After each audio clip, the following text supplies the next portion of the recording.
Good Thursday morning, everybody. Welcome into the Volquest Mailbag Podcast. I'm Aaron Kane with Austin Price, Brent Hubbs, and Grant Ramey. As always, a big thank you to our presenting sponsors. That is Exterior Home Solutions. If you need home repairs, if you need home renovations, garage, roofing, sodding, windows, whatever that case may be, you can get a free estimate by dialing 865-524-5888 or going online and visiting them at exteriorhomesolutions.com. Exterior Home Solutions, they've been East Tennessee's local and trusted source since 1999. Got a lot to get into as Tennessee continues prep for NC State and Charlotte, North Carolina this weekend. We'll start with Bassmaster_Vol. What does Tennessee need to do to recruit better in the defensive backfield? That's a great question. I think the biggest thing is I think they have to continue to work the portal. But at some point, you have to be able to get some of these kids that you have, recruited, like a Jordan Matthews, to the field. Now, one of your starters is Ricky Gibson, who you did recruit, who you did evaluate. And so, I think, you're doing okay, but can you do better? Absolutely. I personally think that you have to be able to recruit the defensive backfield hubs, but I think you also have to sprinkle in the right amount of transfers. I just think it's one of those positions where, whether it's 1 to 2 guys, you sprinkle those guys in to sure things up. Well, I mean, you're playing 3 guys you recruited in the secondary when you're talking about Ricky Gibson, Boo Carter, and Christian Harrison. Those are all 3 high school players that you have. Will Brooks is obviously a high school player. But you're right. I mean, the thing about that position, Grant, when you look at the secondary, because you need so many bodies back there, because you play them on special teams, I think that position is going to have the highest turnover in the transfer portal of any position on the football field. Because I think you're going to need 10 or 12 because you want to play them on kickoff coverage and you want to play them on punt and different things like that. But you're only playing 6, 7, 8 guys realistically when you get into play, right? I mean, we can talk about rotating back there, but are they really going to play 10 guys in the secondary on a regular basis this fall when you get into this week and Oklahoma and Alabama, Georgia, Florida, all those teams? Probably not. So it's going to be hard to keep 12 or 14 of them happy. So I think you're always going to have a turnover at that position, despite how much they may be playing on special teams. But you can't say, well, we just need to carry 10 on the roster because you need more than that because of special teams. And that might be why that's probably maybe the most important position group in terms of what AP was talking about, threading the needle in terms of, you're evaluating and you're recruiting, but you better hit in the portal as well, and you better get the right mix of guys that you'll have down the road and guys that you can plug in and help you now. The beauty of college football is Colorado is all transfers, and it doesn't really seem to be working. But Dion thinks it's working, and Clemson is no transfers, and it's not working. But Dabo probably thinks it's working. You better find that happy medium on one side or the other, down the middle, I guess I should say. Yeah, I mean, out of your 2 deep, I mean, how many are guys that you kind of brought in, developed, got to the field, and then how many are transfers? I mean, Turntine, transfer. Jakobe Thomas, transfer. Jamal McCoy, transfer. Jalen McMurray, transfer. So that 4 of your 10, I guess, would be transfers, and then 6, Boo, Brooks, Jordan Matthews, Ricky Gibson, Christian Harrison, and then is there one more that would be, that you developed. So, I mean, that's kind of the mixture we're talking about. I just think it's one of those positions where, you have to look into the transfer portal every cycle. Yeah, I don't disagree with that because I think you're going to lose. I mean, they lost 12 defensive backs off the roster from last year. 12. I think there are 12 guys who are no longer on the roster who were DBs on this roster last year. That's the point is that the turnover at that position is extremely high, which is why you've got to recruit well. When you get a guy who can play, you better play him early. And then at the same time, too, you always better have a feel for what's out there in the transfer portal because you're going to be looking to replace. RaleighVol says over under 1.5 interceptions for Jackson Arnold on September the 21st. I would go under, and I don't think that's the mark of success or failure in that Oklahoma game. You can sack and pressure Jackson Arnold a ton and still have success. It's not going to be you better pick him off 3 times if you're going to win this football game. You better pressure and affect the quarterback on the road with that defensive front. Heupel has 1 week to get them ready. How confident would you be on a scale of 1 to 10 if Gaston Moore or Jake Merklinger had to start at quarterback this Saturday for the Vols' chances of a win? So scale of 1 to 10 for each of those quarterbacks, and Heupel had 1 week to get them ready for this Saturday. Well, I mean, I think they could win with Gaston Moore. I think you're playing different football. Look, Gaston Moore, I mean, I don't know who the interception, I don't know who's to blame for that one. I don't know if he led him too far. I don't know if the receiver, slowed down or I don't know exactly what happened on that play. Looked like a little bit of both, in my opinion. I mean, Gaston Moore, the only thing Gaston Moore did wrong is he threw the ball late to Chris Brazzell twice. And one of the two both of them were touchdowns, but the first one should have been a touchdown, and you should have never had to throw the second one. But that's also the first time Gaston Moore has really played. So, I mean, obviously things are dramatically different if Nico's not the quarterback. Okay. I mean, there's a drop off, and there will be a drop off, and there should always be a drop off between the starter and the backup. But can you manage a game with Gaston Moore? Sure. I think you can. I don't know that you're beating a top 10 opponent, but I think he can do what you need him to do in this offense. It's just going to look a little different, in my opinion. I think it's a scale of, no offense to RaleighVol, 0 to it doesn't matter, because you don't have to worry about that right now. Like, Nico is coming off an all-world performance against Chattanooga where everybody under the sun seems to be praising him and acting like it's the second coming of Peyton Manning running onto the field in Pasadena in whatever year that was. 94. You don't got to worry about it. 94. You don't got to worry about it because you got Nico and cross that bridge when you get there. I think that was a question asked in the Monday night chat as well. Like, what would the spread be if Gaston Moore is your quarterback? Like, I 100% agree with Hubs. There should be a drop-off, and you don't got to worry about that drop-off until you have to worry about it. Quit putting it out there in the atmosphere, into the universe. That's true, too. I don't know who posted this question, so apologies, but here's a question from a loyal subscriber. 2 questions, actually. Which player who transferred out last spring or winter would help this team the most in 2024? He says, I immediately think of how better I would feel about the secondary if a healthy Nico Slaughter at safety or a healthy Nico Slaughter or Wesley Walker were still here. Yeah, I mean, the Slaughter makes the most sense to me just because of his versatility. Yeah, I mean, again, I don't know what the secondary looks like. They weren't challenged. I don't know why we keep playing these hypotheticals. I mean, we got to have something to panic about because Tennessee won by 66 points on Saturday and the quarterback looked Here's good. another one. Which one of those guys would have helped the most long-term, 2024, 2025, 2026? Well, I mean, they wouldn't have had eligibility, so it doesn't matter.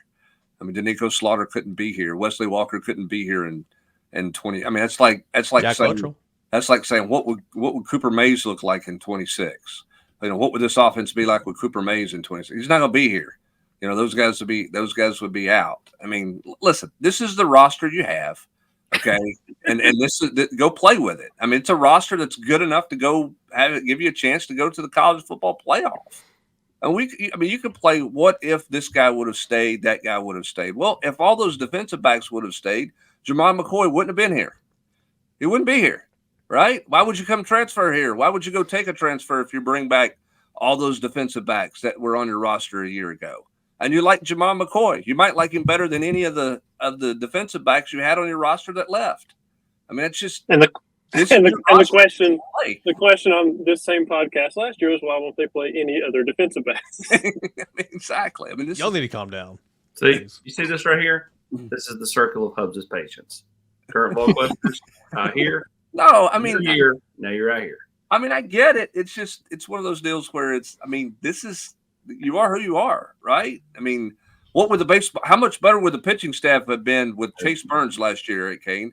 I mean, they won a national title, but how much better would they have been with Chase Burns? Like, it doesn't matter. Yeah. It doesn't matter. This is your roster. This is who wants to be here. Go play with them. Yeah, what if I got a second tee ball on the first tee at such and such club? Would I have made par versus double? I mean, I don't get those. I don't get those second shots. I mean, it is what it is. I mean, Hubs is right. Like, I don't mind the hey, who do you think will be the starting tailback on this team in 2025? But like the guys that are gone, they left. And let me tell you, I'm going to give you a pre-tease here. I did Josh Joseph's. He'll be next week's Vol Club Confidential. And he talked about talking to those guys that left and how they all tell him that grass isn't always greener and how they're treated other places isn't how they're treated here. So that's a great look at it from the kids' perspective. Well, here's the other thing too. Some of the guys who aren't here, they didn't want to be here. That's the right. Coaches didn't want them to be here either. Like they were fine with them leaving. That's the world we're living in college football. I mean, maybe this question is rooted in seeing Tyler Barron sacking Florida quarterbacks in the swamp on Saturday, and raw talent wise, he could probably help you. But do you really want him based on his history and how many schools was he at during the off season and all that stuff? Like, it's not always greener for Tennessee either. Yeah, I mean, Addison Nichols is a starting center at Arkansas. I mean, what would he be in could he be in a guard here? I mean, he didn't want to be here. I mean, that's the gift that college football has given us. You can turn it over.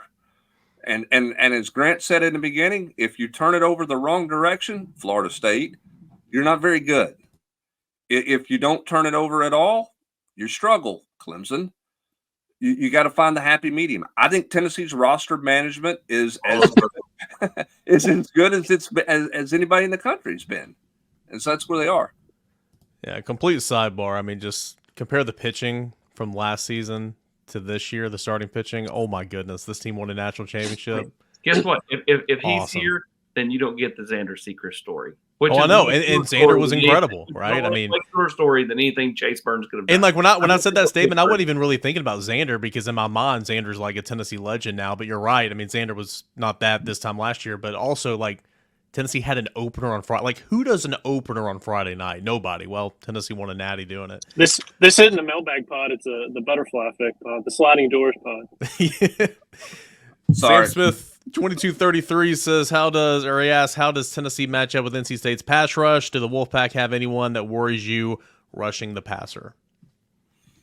Well, I think my biggest worry is, can Tennessee pass off everything and adjust protections for blitzes? Because I think NC State's going to try to come at Tennessee in a variety of ways. I don't know that they're just going to sit there and bring four guys and drop a bunch of people into coverage. I think they're going to try to speed Nico up to make quick decisions. So I think they're going to bring linebackers. I think they'll bring some corner blitzes, safety blitz.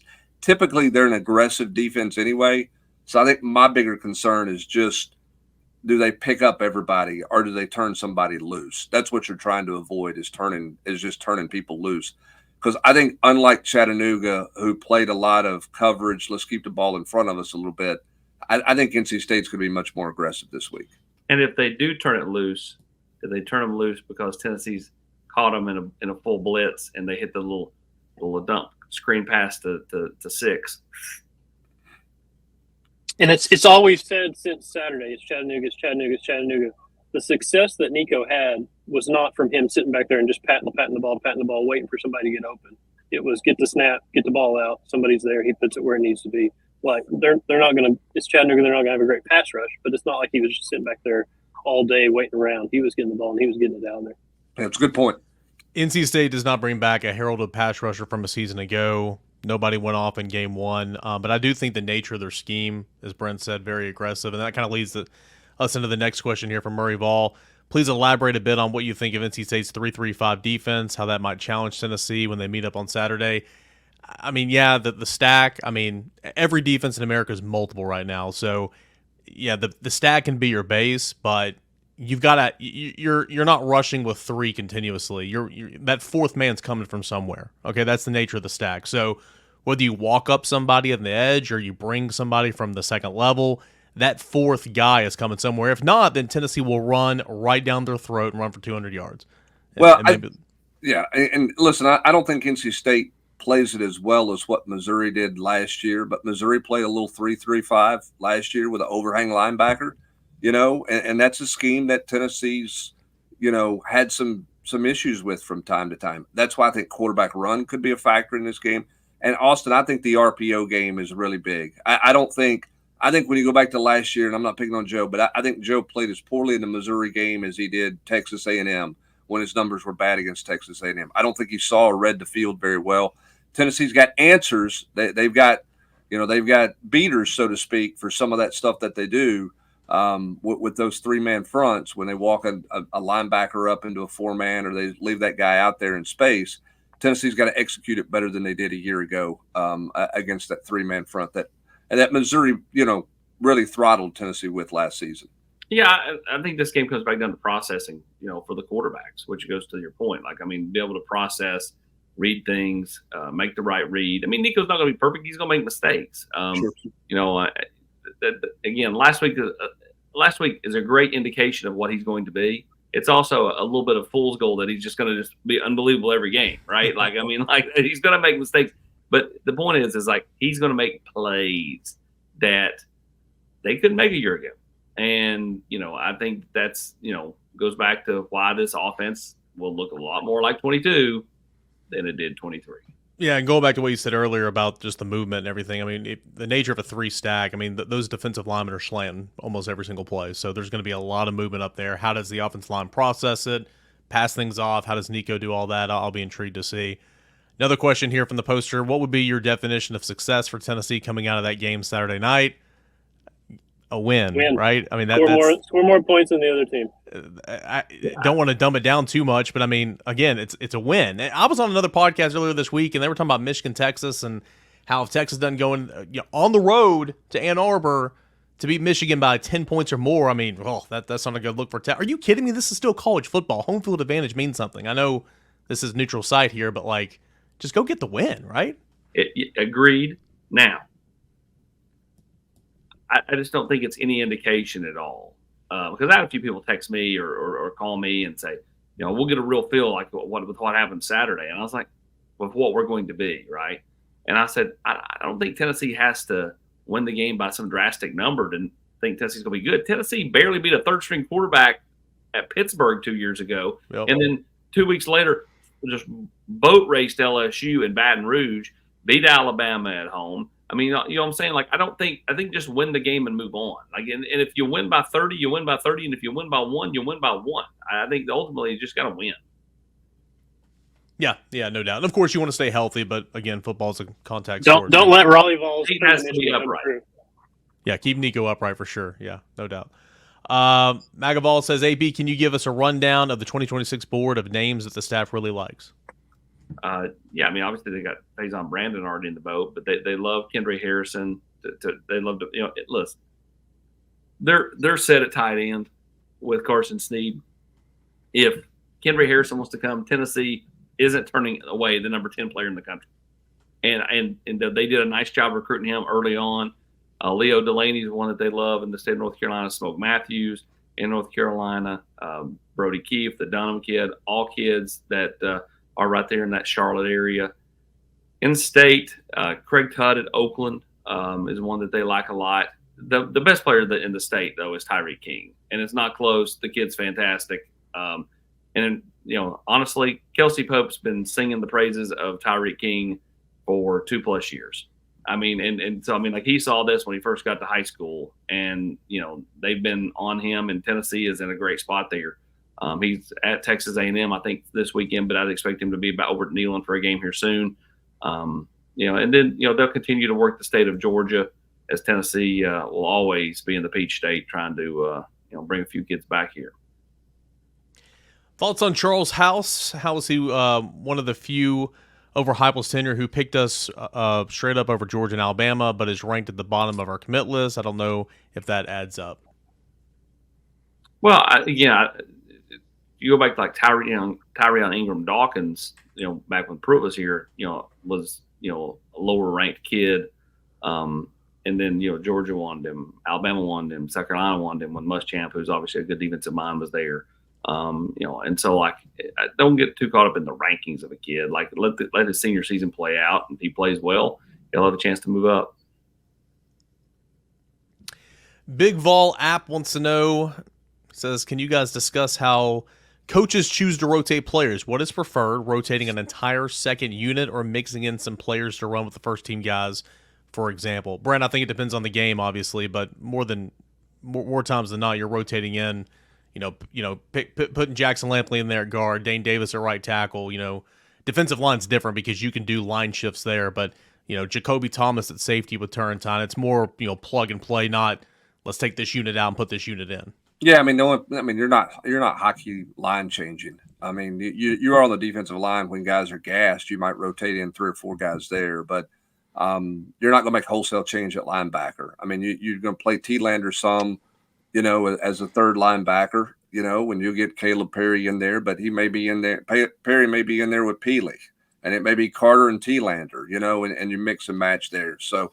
Now, if you're in a blowout game, that's a different conversation. I'm assuming he means how are you rotating within the game. And again, listen, they played 30 defensive guys in the first quarter against Chattanooga. They're not going to play 30 guys in the first quarter Saturday night. They're not going to – they'll rotate, but they're not going to rotate that freely across the board, I don't think. I don't think they're going to sub in, and play 4 corners in the first quarter of this football game. And I'm curious to see how many receivers they play, and what that rotation looks like. So this is where Josh Heupel was talking on Vol calls last week about, not worried about the chemistry, but you got to be mindful of the chemistry because right now everybody feels good, right? They all got to play. Some of them are disappointed they didn't get to play more snaps, but they understand it because it was a blowout game. So you can sell James Pierce on playing 10 snaps. He's going to play a lot more this week, which means somebody's going to play less. And so as you start to play quality competition, the roles get further defined. How does this team handle what those roles look like? That starts to take real shape this week and in the coming weeks. Kent State, you can play everybody, right? Then you're going to get into games where it shrinks. The number of people you're playing shrinks, and how everybody handles that will be important for how this team develops throughout the season. SysVol says, if you're the defensive coordinator, how are you dealing with KC Concepcion? Their offense isn't one-dimensional, but this has to be the one player you don't allow to beat you straight up. And we talked about this week, Austin. I mean, I think it's going to have to be a lot of guys on defense. Can't just be one guy. I think the linebackers are really going to have to help out the secondary guys, but everybody's going to have to be mindful. And Willie Martinez spoke on this earlier in the week, where he is, because they're going to move him around. But it's not just going to be a one-man job. It's going to be really, I know this sounds simple, but it's going to have to be a team effort, right? Yeah, it has to be a team effort. Because even if you said you're going to let Boo roam around, I don't think Boo's going to play, the whole game. So, you're going to have, a team effort. And that means probably, when Concepcion bounces around and he starts off in the backfield and then goes in motion, different guys pick him up. And you just hope that, even if he gets loose, and he's going to get loose. I mean, the thought that he's not going to have catches and make plays is silly. But you just hope that they don't end with the band playing. Yeah, I mean, Grant, you got to tackle in space. I think the other challenge too, a little bit here for Tim Banks and Willie Martinez, is where is the level of sophistication in terms of what all you can do coverage-wise and disguise and mixing and matching versus what you do best, and where's that balancing line in this game? You better be prepared before the snap. Know where he is. Know what they're capable of doing or willing to do with him from wherever he's lined up. You better do everything you can to avoid mismatches before the snap, and 100%.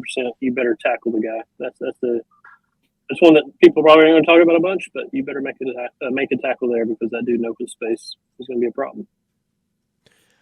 Volnado wants to know, did any of us were any of us surprised about Nico, his precision on the deep balls? We all knew he was going to be good, but he exceeded my expectations there.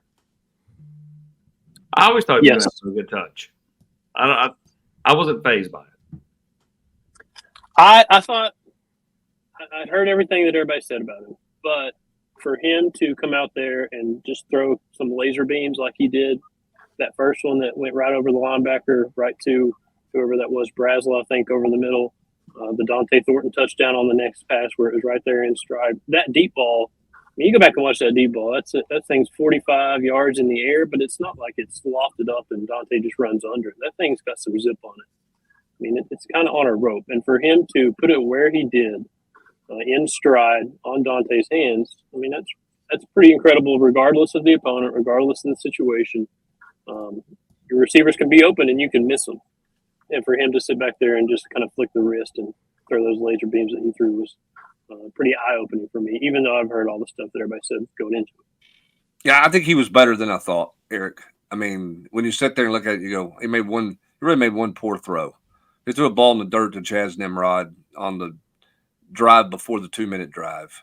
And that's the only one you can come back and go, man, that was just an ugly. He just threw a bad ball, got away from him. And I think that was after, like everybody says, he hurt his shoulder or whatever, his non-throwing shoulder.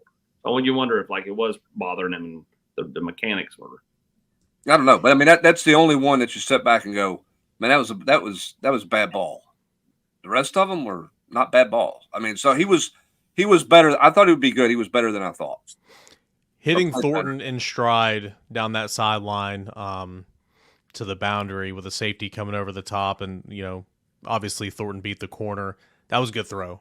We haven't, sometimes we haven't seen, the ball hit in stride like that. So that was great to see. The throw to Brazel was the best of the day. The throw to Stays, I heard AP's mentioned that a couple of times this week. The throw to Stays, it was not a completion, but good Lord, that was beautiful up the seam. So yeah, I mean, I thought he was going to be good.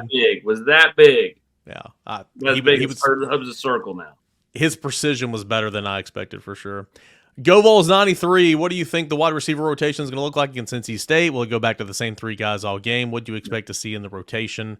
Hubs, you mentioned this earlier that you didn't know, but it feels like they'll play at least 5, right? I mean, 5 or 6. It won't be 3. It's going to be more than 3. That's for sure.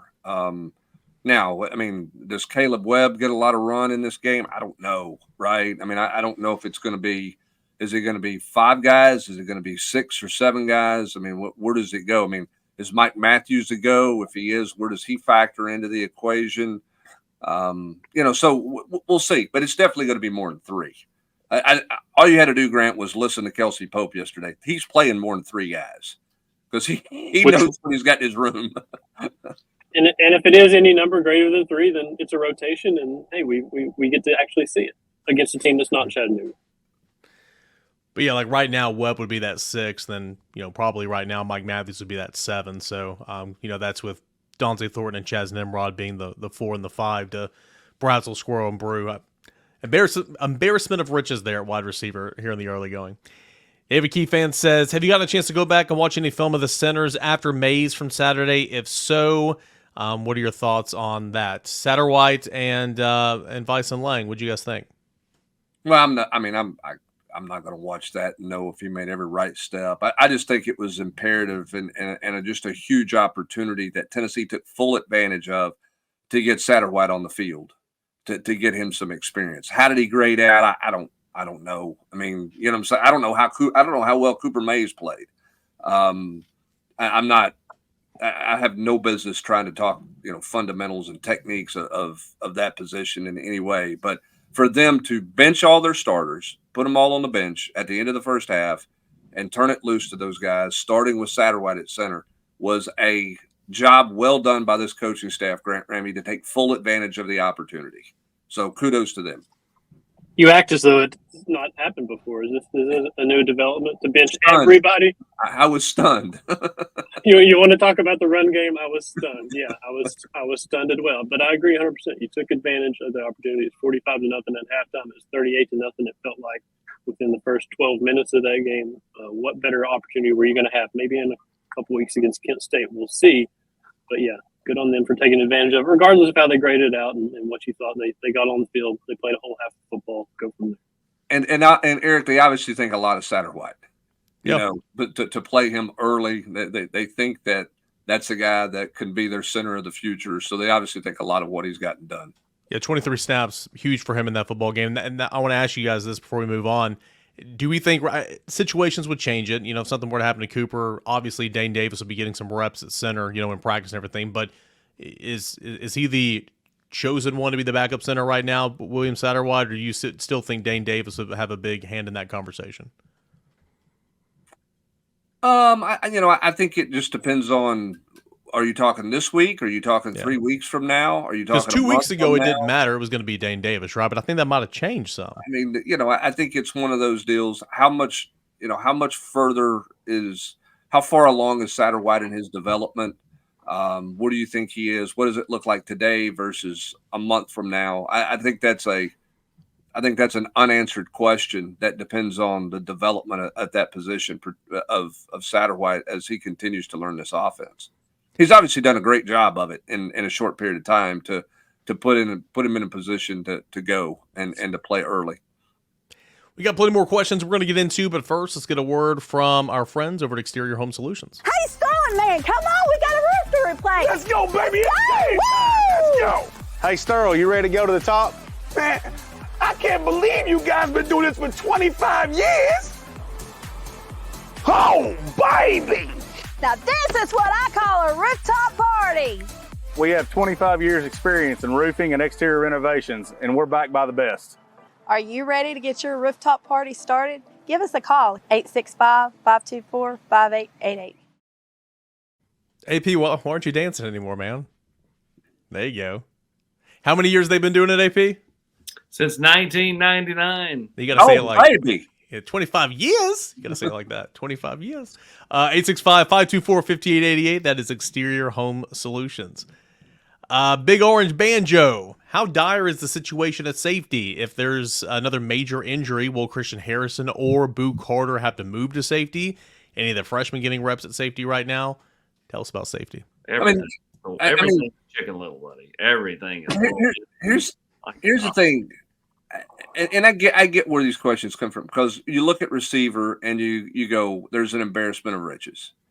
Defensive line, there's an embarrassment of riches, right? You go deep, and you know your third team defensive lineman. I mean, Jackson Moy could play for a lot of people in this league right now. Okay, and he's in the rotation as try to redshirt him, 5th or 6th defensive tackle at this point. But I mean, dire. You know, I mean, we'll see. I mean, I think that they could move Christian Harrison back there. We'll see how Christian Charles, where he's at, you know, from a physical standpoint, how's his shoulder and all of those types of things. They're not moving Boo Carter to safety, in my opinion. If you move Boo, I think he would go to corner before he went to safety. You know, they'll cross-train some guys, but, I mean, you know, it's Jordan Thomas is out, which is a guy you could have moved to safety AP if you needed to, but he's going to miss the year, and we'll see where Christian Charles is. Do they have the idea depth back there? Probably not, but it's, you know, they got 4 guys, and if they need to move somebody around, they can move somebody around. I know exactly where these questions are coming from. They're coming from people that were trained by their fearless leader, Brent Hubbs, to always expect the negative. How dire? It's September 4th, and the question starts with how dire is the situation? It's not like they got. What about Mark Dyer? It's not like they got 4 guys carted off the field in the secondary against Chattanooga on Saturday. I mean, they might struggle, but, you know, if James Pierce is who people says he is, and this pass rush is what they say it is, these 4 people on this podcast and Rob Lewis as the nickelback could probably get a couple of reps in, like if they're getting home, like James Pierce is supposed to be able to get home. So if, like, the defensive front is the secondary's best friend, that secondary might be garbage, but if you're getting after the quarterback, just see what it looks like more than a half a week into the season. I think that's something that we always forget to, you know, as this conversation when we're having. It's like, yeah, there's no proven depth in the second, or there's no proven starters in the secondary, so on and so forth. You know, your defensive line's so deep and talented that is going to be its best friend. So that's a really, really good point that we should always remember. But also, I mean, there was a thread about this on the board yesterday. Like, I mean, we talked about how we think that this unit can be more athletic than in years past, and I'll stand by that because I think the combo of Gibson and McCoy are awesome at corners, and I like McMurray. I think Boo eventually is gonna be a pretty good player. But after McMurray at corner, there's no depth right now. You got Christian Harrison and Boo Carter. Boo Carter's a true freshman. Christian Harrison was an afterthought until this fall camp. That's at the star position. And then right now you have 3 safeties that you feel decent about. And, you know, we'll see about Christian Charles, who's not really in the picture right now on this day. So, well, and I mean, listen, if you got to it, John Slaughter's got to play. Yeah. You got to get him ready. You got to grow up. He's got to, you know. Idris Farouk's got to play. Yeah, right? I mean, here's the thing. Go look at everybody's 2 deep around the country and tell me who's not in a tough spot if they're playing their 3rd team guys. Tell me whose team doesn't look very different. I don't care if you take Georgia at certain spots. I don't care if you take Texas or whatever. If you start talking about, okay, you're going to play their 3rd team secondary, they're not going to be as good. I mean, I guess it's, you know what I'm saying? There's a drop off everywhere. The difference with Tennessee is they have a couple of positions, defensive line and receiver, where they have more depth than they've had. So you feel like, okay, you can sustain an injury better there. But if you get a couple, I mean, you go to anybody in the country and say, hey, I mean, where's Texas's running back situation, AP, if they have another injury? What does that look like, right? I mean, they had 2 in the preseason. You know, where are they? I mean, Tennessee is not – nobody's going to be stacked at every position on their roster. I know it feels like Georgia is, but I promise you, if they had a rash of injuries at a certain position, they would have concerns. And that's just normal in the day and age of college. I mean, it's always been normal in college football. It is. I mean, you're right. And in Hubs, you know, you just put it easy. Go look at everybody else. Everybody's freaking out because this is what you know. This is what you see. You pick every scab on your own team. Yes. Every scab. Yes. You pick it to death, right? You pick, and again, I understand. Maybe I am to blame, AP, but I understand bad things. I was joking but Tennessee has been, you know what I'm saying? They've had moments where an injury is costly, right? I mean, sure. Kyle Alexander's injury, Grant, may have cost him the Final Four, right? 100%. I mean, so 100%. you go back. Zakai Ziegler's injury 2 years ago, what did it mean to that basketball team? I mean, there have been, you go back to 2004, Eric Ainge's injury to his shoulder. What did it mean to that team? I mean, you can go on. And so I understand that part of it. It's injuries are part of the game. Nobody has the perfect depth at every position around the country in any sport, but particularly football. Somehow AP, AJ Russell's injury. The patience circle, AP. How small is it? Well, at this point, you just got to call Jesus and I've got great patience. I'm not mad at the question. I'm just trying to explain kind of where the reality is for everybody in college athletics right now. And having depth is harder than it's ever been because of the transfer portal. Keeping 14 bodies or 20 bodies in the secondary and keeping everybody happy is just not realistic. You know? So that's just, I'm not mad. That's just where it's at. We got to work in a bubble wrap sponsorship. Vol Rocker wants to know. It is. Hold on a second. It is a bit interesting, Eric, that we're having all these hypotheticals, and everybody was mad at me for talking about the backup center all summer long, and why that was as they should be mad at you. I'm just saying. Go ahead, continue on. Take your lap. Take your lap, damn it. West Tennessee Vol 78. What third quarter song would each of you guys like to have? The Stroke. He named it in the question. The Stroke. Everybody loves it. It's all Billy Amick. Just play it out until until it turns into Friends in Low Places, and this time next year. I just think it's just bad. But again, I've said my piece on this to people over there. They swear that the kids like it. The head coach don't like it. I know that for a fact. He don't care enough to stand on the table to get it changed. But he ain't exactly like, oh wow, this is great. I have a hard time believing that the majority of the team likes it. That's just me my too, opinion. pal. Me too. I agree 1,000%. I mean, what? It's a fine song, but it's overstayed its welcome. Let's move on. Copperhead Road's a popular one as well, but I don't even like that. Like, I just think there needs to be a good beat. There just needs to be. What Florida does. I mean, I made the joke about Twisted Sister. We're not going to take it, But I mean, like, if you listen to the words of the song and then you go with the beat, it would be like Wild Thing from Major League, And that was, maybe they would go with Wild Thing. They would go with anything but what they're doing. I mean, blame it all on my roots and sweat. It puts everybody to sleep. Yes. You're just to be getting fired up for the fourth quarter, not falling asleep. Now AP says his piece again.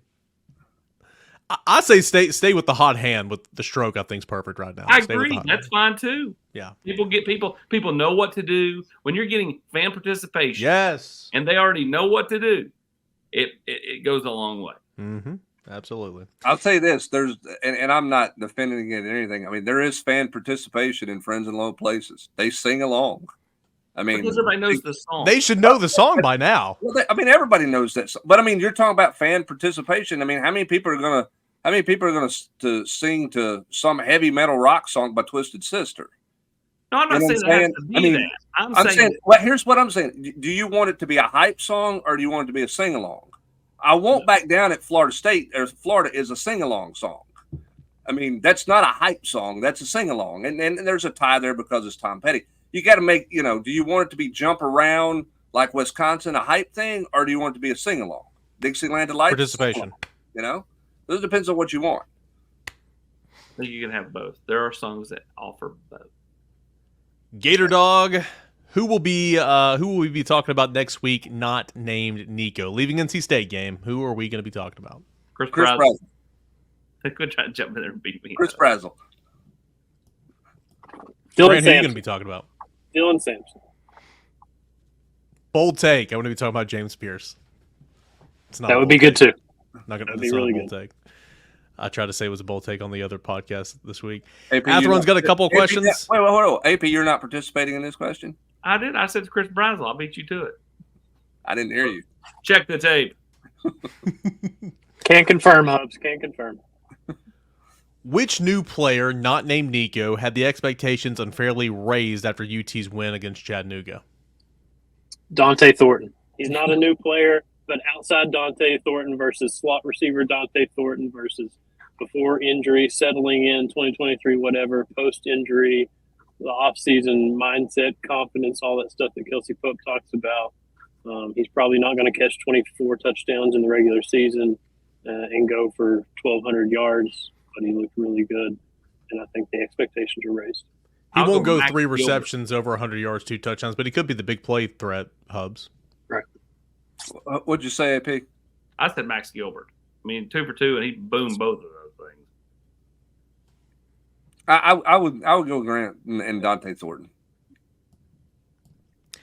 Do you think they're going to go 4 deep in the running back rotation most of the year, or will they phase it down? Phase it down. Yeah. Initial thoughts on I how think the they'll tight play ends looked 3. on Saturday? I think they'll play 3. The question is, who's the third one going to be? Is it going to be Bishop? It is right now, but is it going to stay Bishop or is it going to be Peyton Lewis? What does the 3 look like as the season progresses if they all stay healthy? I think they're going to play 3. As far as the tight end room, I thought they looked fine. I would expect them to be more involved as we go along.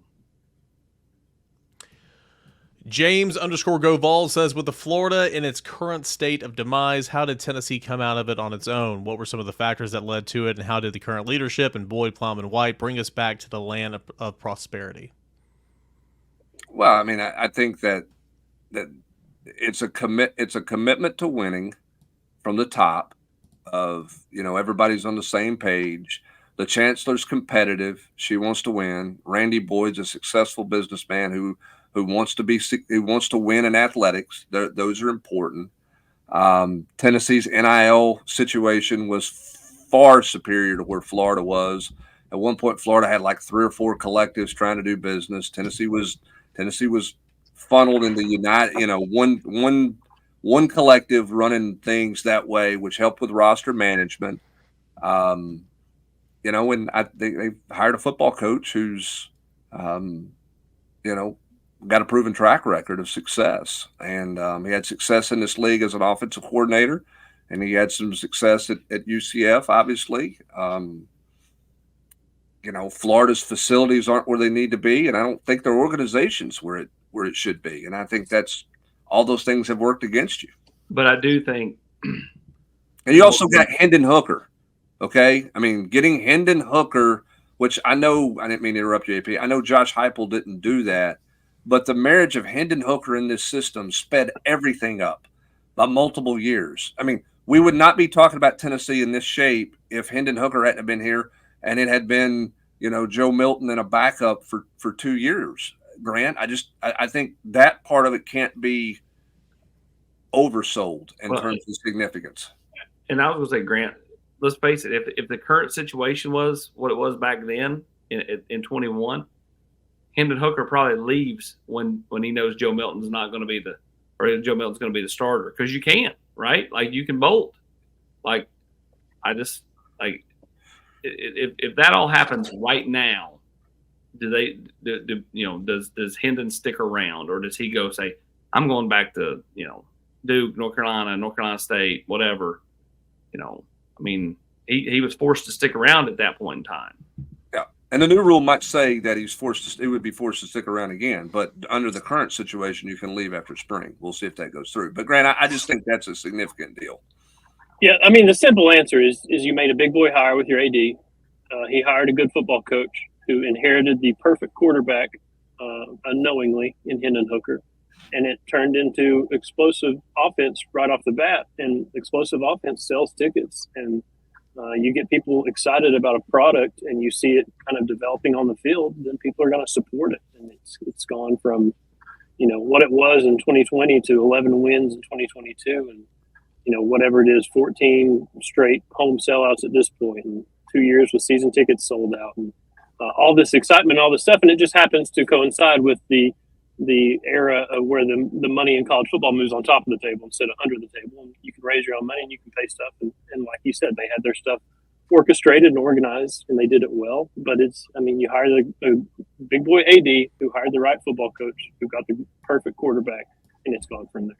And make no mistake, Florida, and I will say this about any big time program that's like a Florida, they'll be able to flip this thing back around here when they make change, because you'll get everybody will get aligned and everybody will be rolling in the right direction. And if the right coach is hired and he gets the right quarterback, because at the end of the day it's a quarterback driven game, then it all starts to fall in place. Yeah, I don't disagree. Let's get to a couple more questions here before we call it quits. Nashville 615's got a couple. Just a fan opinion, but DeSean Bishop and Peyton Lewis both look more explosive than Cam Seldon. Why is Cam Seldon holding down the number 2 spot? I wouldn't. I don't know what you saw out of Peyton Lewis to say he was more explosive than Cam Lewis and then Cam Seldon. I think Peyton Lewis has speed, has really good speed, and is going to be a really good player. But and his limited carries with not a very good offensive line in front of him. He didn't have enough reps for me to say, wow, that guy's got great explosion or anything. I think Cam Seldon's a good player. I think he's only going to get better. I like what Cam Seldon does. I think he's faster than DeSean Bishop, and he's further along in the offense than Peyton Lewis is right now. That's why he's the number 2 tailback. I just don't know how you can make that comment. And I'm looking up here the exact stats, from the game to get Peyton Lewis. He spun the wrong way one time. Yeah, bad. but like Peyton Lewis, what do you run, like 14 yards or whatever? His yards per carry weren't near what Cam Seldon's were in this game, and I just don't know how you can say that he was, if you want to say that they were the same, fine, but what were you watching to make you say? And again, Hubs has been the Brew McCoy president. I've been the Peyton Lewis president for months. I think he's Tennessee's next great back, but based off Saturday, there was nothing about the Peyton Lewis's performance that made me go, oh wow, DeSean Bishop different. He averaged 12 yards a carry and could have easily had 2 touchdowns if he hadn't stumbled. Yeah, Peyton got here in January, right? He did. So he's been here since January, and he was dealing with an injury. Yes. DeSean Bishop's been here the same amount of time as Cam Seldon, but he was hurt this time last year in training camp, so he didn't really have a freshman year like Cam Seldon had. Like Cam Seldon was, he went through his freshman year up until all the way through the bowl game. Like it would make sense for him to be the number 2 kind of right off the bat. And if those guys are better, then they'll be the number 2 because they'll prove that they're better than him. It's going to work itself out one way or the other.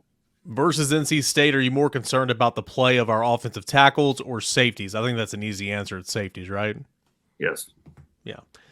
Drew Robinson, why is Austin Price so concerned about third down defense? There's people concerned about your concerning comment in the Monday Night Chat, AP. Why? Because they're equating it to me saying Florida had a bad feeling or whatever. Like batter Vol syndrome is what you have, AP. I just think that was the thing last year. You got to be able to get off the field, and so like from my liking, they've not played anybody that has measured them to know whether they are going to be better in that realm in 2024. So I want to see them get off the field, get the ball back to the offense, and let the offense do what it does. So, third down defense. Tim Banks' history is more like an NFL type deal. Let them drive between the 20s and then try to bog them down a little bit and force field goals. I think Tennessee's got to get off the field against all teams, but specifically Saturday. I just want to see what they look like getting off the field. It has nothing to do with the question in the Monday night chat was it was basically like, what are a couple of things that you need to see or concerns or whatever. They're not concerns. I just want to see them get off the field on third down. AP's got to see it to believe it, but Tennessee would dominate the SoCon on third down. They would dominate. I mean, listen, when you talk about this team, and I know we're about out of time here, but when you talk about the two keys for this team, and I've said it all summer long, I still believe it, it's the ability to get off the field on third down, particularly third and long, which Tennessee had struggles with last year, not just in the Florida game, but in other games. They extended drives with penalties, or they struggled in zone coverage and gave up a 9-yard completion on 3rd and 7. And the other thing is finishing in the red zone. I mean, if you take out the Virginia game and the bowl game last year, those games in between those 11 games in between those, Tennessee was 40% touchdown conversion rate in the red zone. 40%, one of the worst in America. They've got to be better in the red zone offensively if they're going to be what you want them to be offensively, because not every touchdown is going to be a 40-yard touchdown. You got to finish drives, and I mean, you go to the first drive of the year this year, finish in the red zone, right? They had 4th down, they had to convert in the red zone. Just like last year against Virginia. So you still got to finish in the red zone. Now, they did a good job on the next drives, but not every drive is going to end with an explosive play for a touchdown. That's why you got to be better in the red zone. And Austin's right. You got to get off the field on defense. And not every answer on the general's quarters has innuendo and background knowledge of something to worry about. It's just, it's just what I took away from it was it's a dire situation. It's a dire situation on third down. 3 more. Nealon Green Three more. 3. I know what is. If we just run through these, answer and move on, then we can get to Eric's patience with me is running thin. Go ahead, Eric. No, just I'm saying. sure on the outside. Nealon Green, after every brew catch you hear, brew, because he's a good player, came back from injury, Is there a more beloved player on this year's team? I mean, obviously, I'm going to take Nico out of the equation because, of course, it's Nico, but everybody loves Brew. I'd maybe throw Cooper in this conversation. Yeah, I just think people love the name because you can play off of it with the fans. And the fans can brew it up and, it's easy. And coming off the injury, it's easy to root for the kid. Yeah. Z-Vols, what is your early impressions of Lance Hurd? Is he living up to his high school ranking, or is it better to manage expectations? One game, I think it's too early, small sample size, but Heupel seemed to like what he did on Saturday. Agreed. Move on. Go ahead. BigOrangeBanjo, what are your thoughts on Jakobe Thomas's performance against Chattanooga? Do you believe that he can earn a starting safety position? I thought he looked fast, Hubbard. Faster than the others. I thought the safeties in general were quick trigger downhill in the run game. How do they play in space? Chattanooga was never going to test them over the top, Grant, so you didn't have to worry about backpedaling. You didn't have to worry about somebody throwing it over your head. It was put your foot in the ground and go towards the line of scrimmage because that's where all the action was. So you're saying it's a dire situation? Until we see something else, it's a dire situation. Until further notice, label it dire. Mark dire. Those safeties will get tested this week for sure. Yeah. They were not tested whatsoever last week against Chattanooga. So we'll learn a little bit something about those safety, that trio. Appreciate you guys for sending in these questions as you do each and every week here on the Volquest Mailbag Podcast. Big thanks to Exterior Home Solutions for making all this coverage possible. Local and trusted since 1999, 25 years.